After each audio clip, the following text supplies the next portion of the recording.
NS man sees things at Seletar Reservoir. This true story happened when I was an instructor in NS.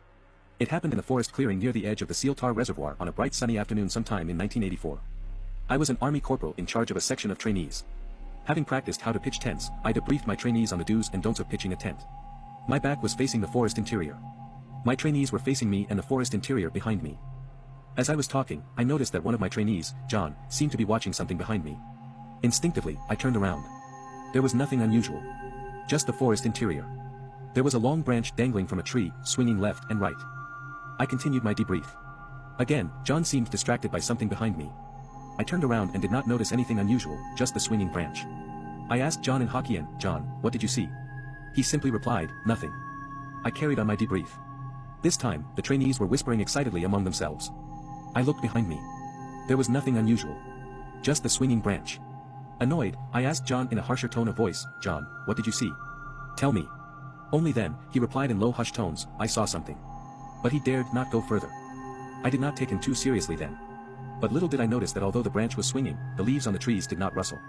There was no wind or breeze at that time. After I finished my debrief, I ordered my men to join the platoon to get ready to march back to camp. What happened next was inexplicable. I got up, turned around and walked towards the branch.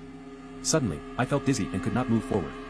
Luckily, I found the will and strength to turn back and join the platoon. It was only at a live firing range the next morning that I took the opportunity to ask John again. "John, what did you see yesterday afternoon?" Only then did he reply. "Corporal, I saw children. They normally come out to play at night. But somehow, upon seeing so many Botak heads, soldiers, they were induced to come out to play that afternoon. You know what they were doing? They were playing the branch like a swing in the children's playground." It was only then did I discover that John was a Tung-Ki, a Chinese medium.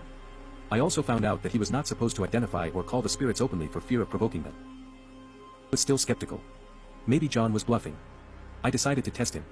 But he asked me whether the leaves on the trees were rustling while the branch moved. When I realized what happened, I freaked out. My hair stood on end. Up until then, I heard many ghost stories or ghostly encounters from fellow NS men. But never a personal encounter. To you readers out there, the next time you go to Seletar Reservoir off Mandai Road, beware of the forest clearing, whether you go there in the day or night time.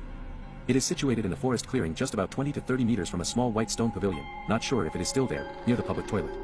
The toilet is situated at the end of the road that runs on top a man-made dam between the reservoir and a grass slope. At the other end of the road is the observation tower.